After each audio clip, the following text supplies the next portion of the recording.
Queridos irmãos, eu quero saudar a todos com a paz do Senhor. Estamos em mais um programa Reflexão Bíblica, onde Deus se utiliza deste meio para falar ao seu coração, edificar a sua alma.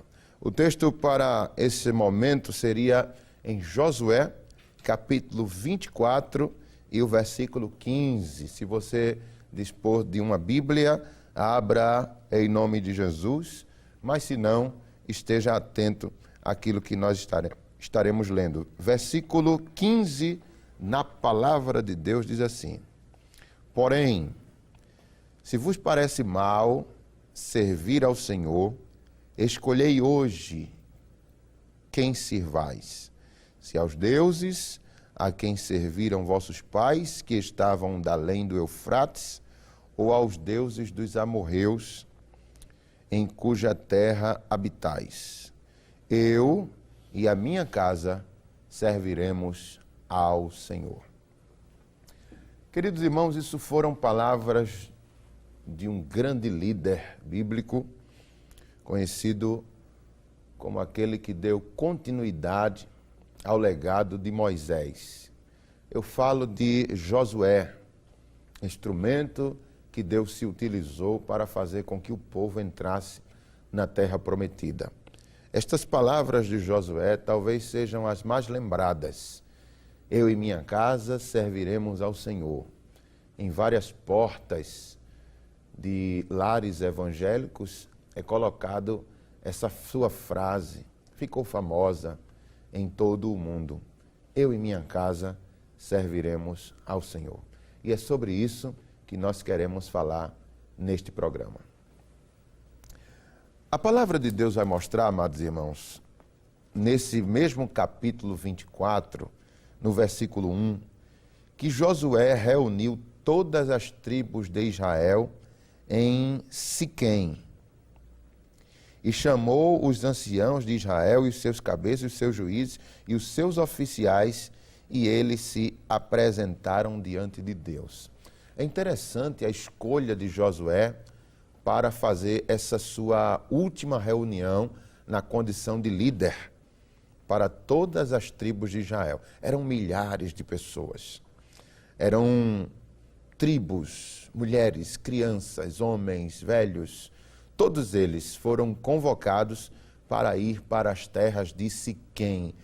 Por que Josué escolheu as terras de Siquém para fazer a sua última reunião com a nação de Israel? A Bíblia vai mostrar no livro de Gênesis, capítulo 12 e versículo 6, que lá em Siquém foi onde tudo veio a ter início. Capítulo 12 e versículo 6, diz assim a palavra de Deus: Atravessou Abrão a terra de Siquém até o carvalho de Moré, e nesse tempo os cananeus habitavam essa terra. Apareceu o Senhor a Abrão e lhe disse: Darei à tua descendência esta terra. E ali edificou Abrão um altar ao Senhor que lhe aparecera. Queridos, Siquém foi nada mais, nada menos do que o lugar onde Deus apareceu quando Abraão ainda era chamado pelo seu primeiro nome, Abrão. E ali Deus fez a ele a promessa que lhe daria toda aquela terra. Abrão, acreditando nas promessas que Deus estava lhe fazendo, levanta ali um altar e adora ao Senhor. Ele é chamado de o pai da fé. Ele é o pai das três grandes, maiores religiões do mundo: o Islã, o judaísmo e o cristianismo.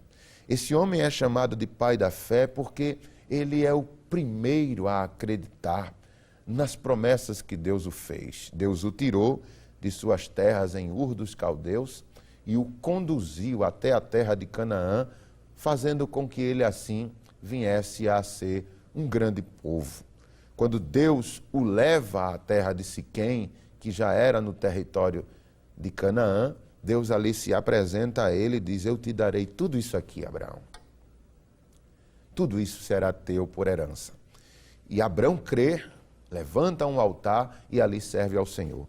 Agora está Josué, depois de ter passado mais de 400 anos o povo na escravidão do Egito, depois de terem peregrinado mais de 40 anos no deserto, está agora eles conquistando a terra, e diz a palavra de Deus que depois de terem conquistado tudo, Josué os conduz para o ponto de partida quando Deus fez a promessa a Abrão.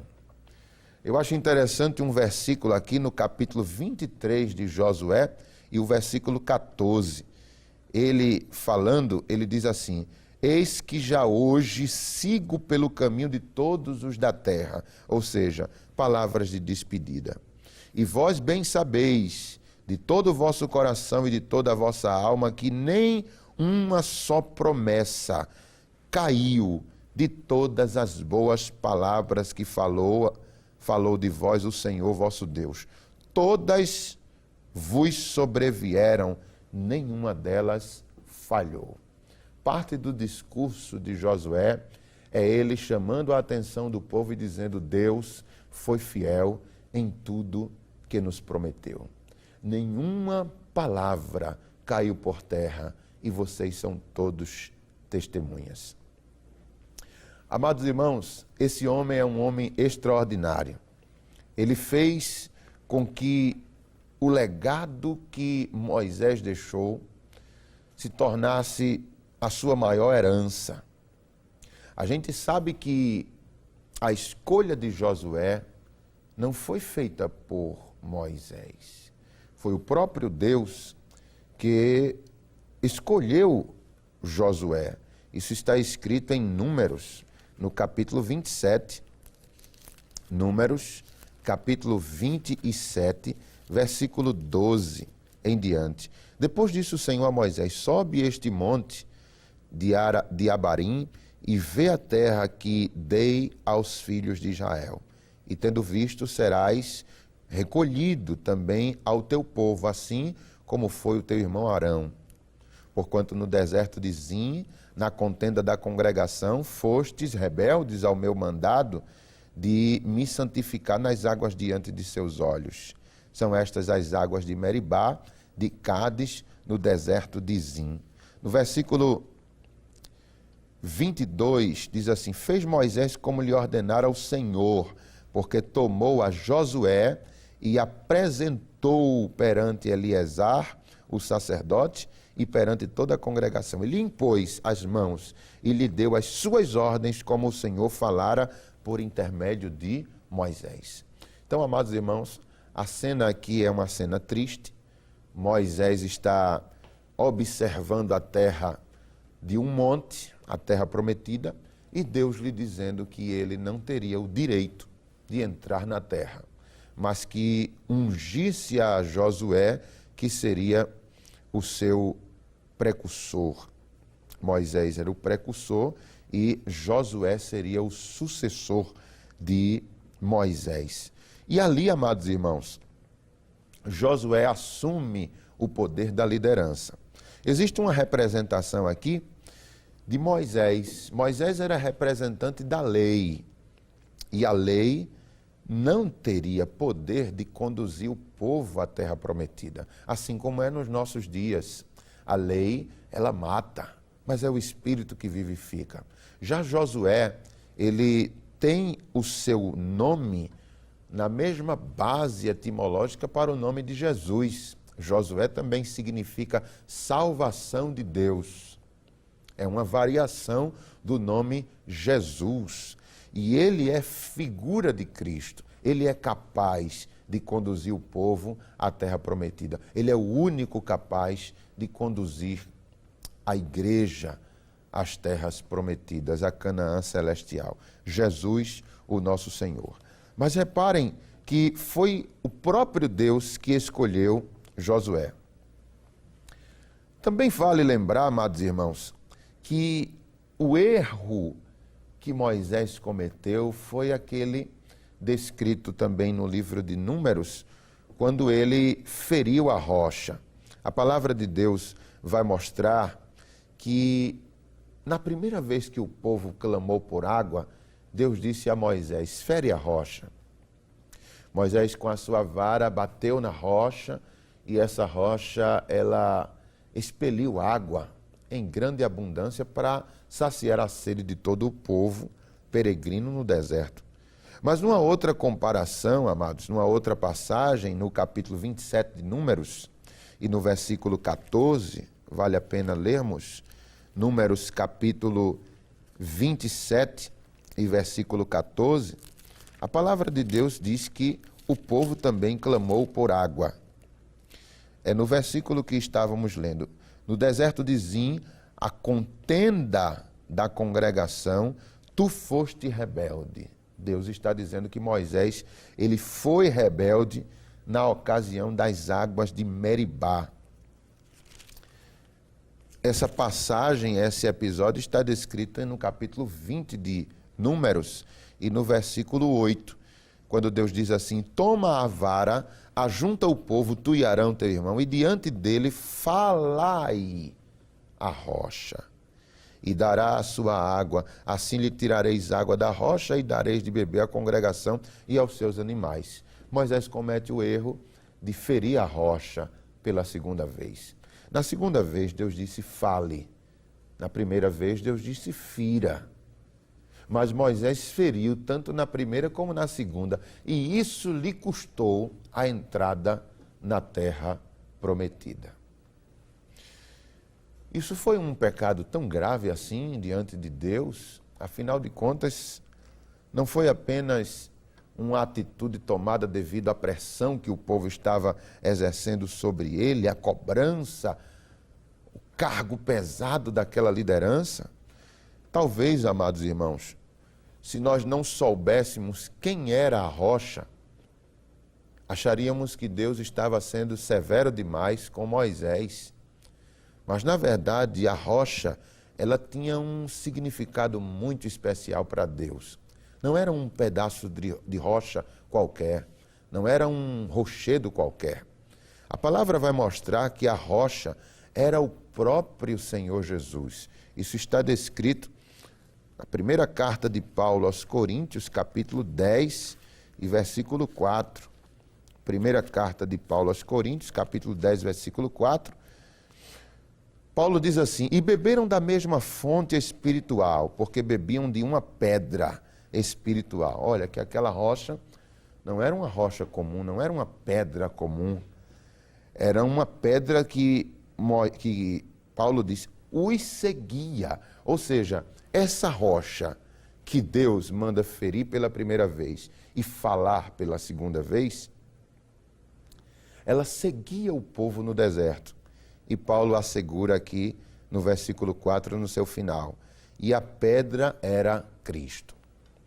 Queridos irmãos, se a pedra era Cristo e Deus manda ferir a pedra na primeira vez para que ela jorrasse água, aquela ferida que Moisés causou na rocha era símbolo da crucificação de Cristo.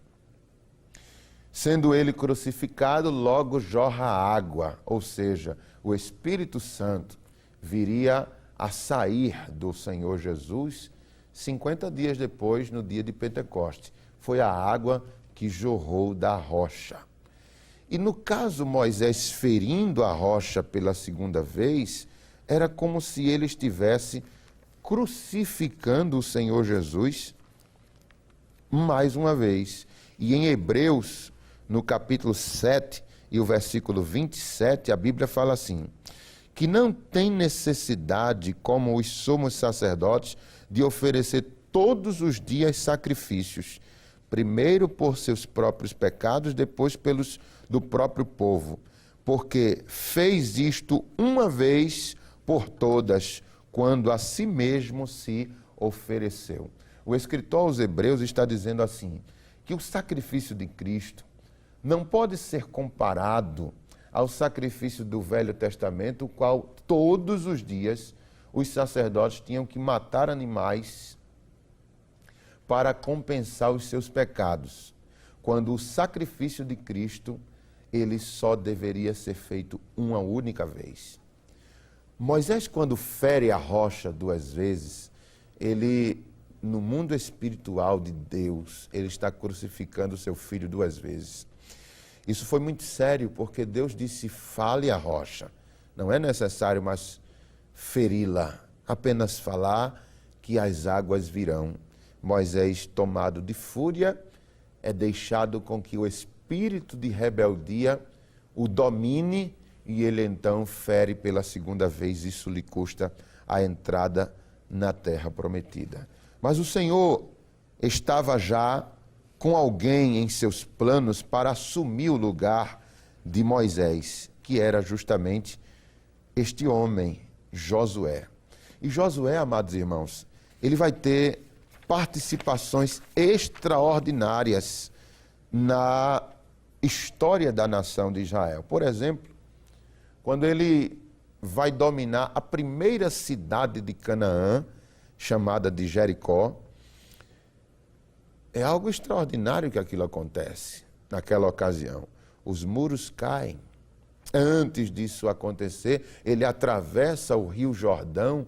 Quando o Rio Jordão ele sofre uma grande intervenção das mãos de Deus, pois Deus deteve as águas em um determinado ponto para que Josué passasse a pés enxutos.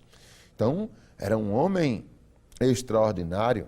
Venceu Jericó com a caída de seus muros, apenas gritando, tocando as trombetas, engrandecendo o nome do Senhor, os muros vieram a cair. Ele também era um profeta, porque a palavra diz em Josué 6:26, que ele profetizou que todo aquele que reconstruísse Jericó perderia como dano, ao colocar a primeira pedra fundamental, perderia o seu filho primogênito.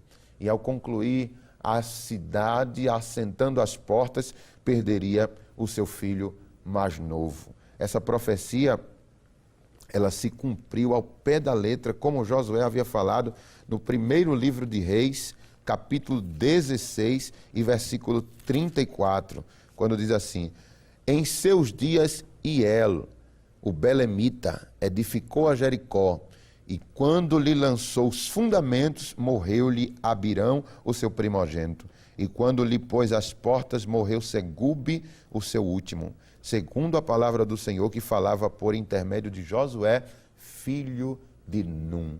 Então era um profeta, era um líder extraordinário. Ele também, repetindo os feitos de Moisés, ele travou uma batalha, que essa batalha foi vencida porque as suas mãos estavam elevadas.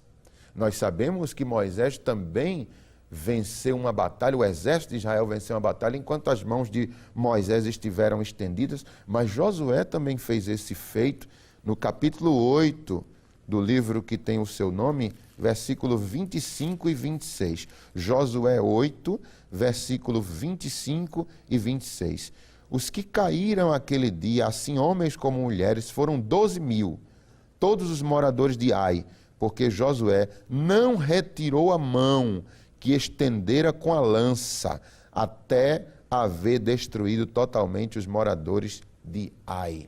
Ou seja, enquanto Josué estava com as mãos erguidas e com a lança nas suas mãos, o povo de Israel venceu aquela batalha na cidade de Ai. Existe outro fato muito interessante que vale a pena lembrar na história de Josué, no capítulo 10, versículo 10 e 11. O Senhor venceu uma batalha para Josué atirando pedras lá dos altos céus. Diz assim o texto, capítulo 10 de Josué, versículo 10 e 11. O Senhor os conturbou, isso foi uma batalha contra os amorreus.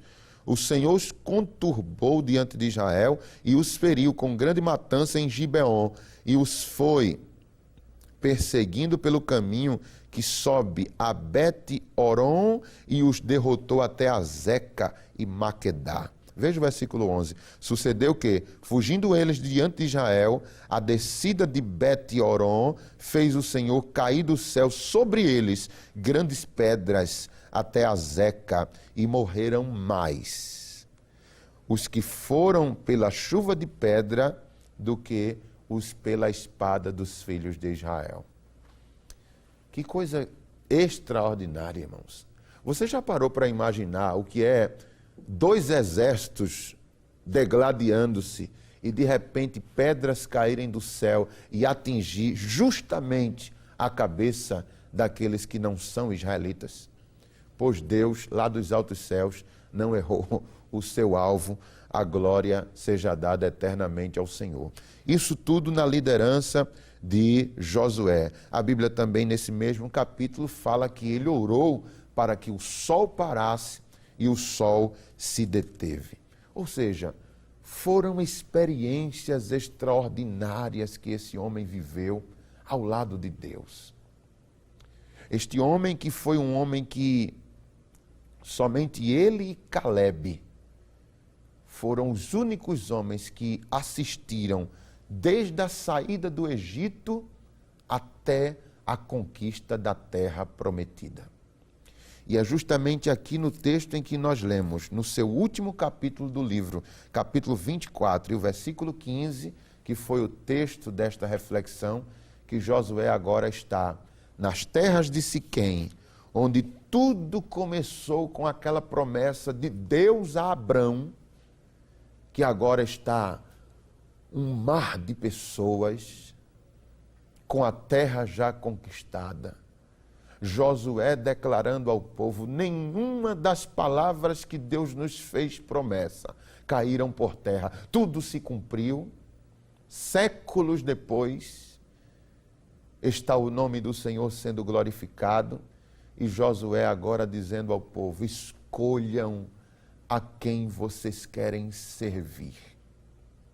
Eu acho interessante, irmãos, é que a proposta de Josué não aconteceu antes das promessas serem cumpridas.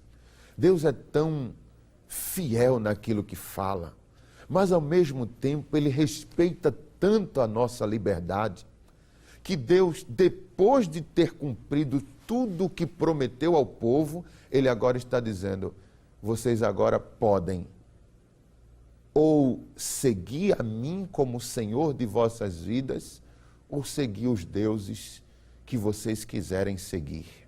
Eu respeitarei a vossa liberdade de escolha. Isso são palavras de Josué, e no final ele conclui dizendo: eu não sei qual é a decisão que vocês vão tomar, mas eu e minha casa serviremos ao Senhor. Que homem extraordinário, irmãos. Que Deus tremendo. Mas o que eu quero aplicar ao teu coração nestas palavras que nós refletimos hoje é que o Senhor, ele te pergunta através desta mensagem: eu tenho ou não o direito de ganhar a tua adoração? Deus está te perguntando, diante de tudo que eu já fiz por você, é ou não é justo você escolher servir a mim como Senhor da tua vida? Que Deus possa encontrar no seu coração o lugar devido, justo, porque é Ele quem tem te livrado de todo o mal. É Ele que tem colocado diante de ti todas essas bênçãos que você sabe que tem recebido.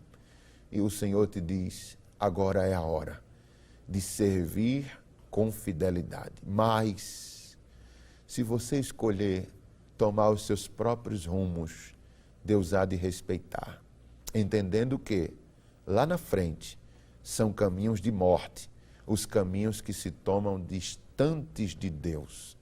Mas certamente, depois de teres ouvido esta palavra e entenderes que Deus é que te colocou aí na frente deste aparelho para assistir este programa, certamente o Senhor há de provar o quanto Ele é bom e o quanto Ele é fiel para cumprir as suas promessas na tua vida.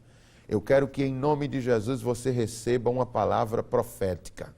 Você que ainda não tem uma família totalmente cristã, declare isso nesta hora, como um gesto de profecia.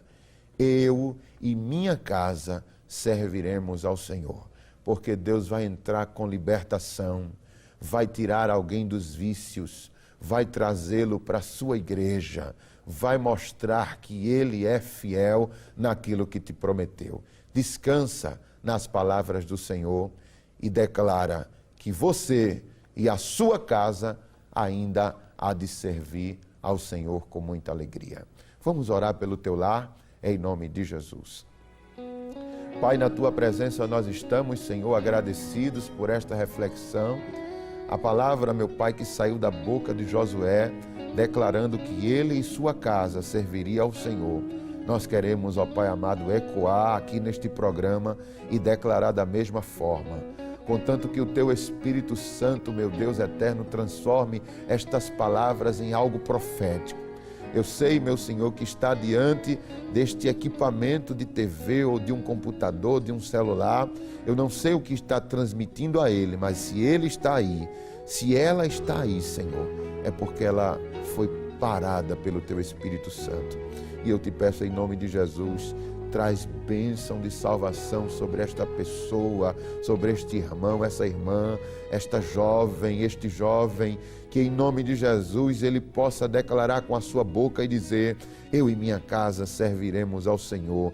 E esta palavra ser como um monumento, como um marco, Senhor, como uma declaração que nada possa abalar e que este lar venha te servir com alegria, Senhor. Assim eu te peço e declaro salvação sobre este lar. Pela tua fidelidade, Senhor, eu e minha casa te serviremos desde hoje e para todo sempre. Amém. Que Deus te abençoe, querido, que a graça do Senhor possa estar sobre a tua vida. Procure ainda hoje uma igreja evangélica, Assembleia de Deus, presidida por nosso pastor Ailton José Alves, e certamente lá alguém vai ser usado pelo Senhor para reforçar estas palavras no teu coração. Até o próximo programa, se Deus assim nos permitir.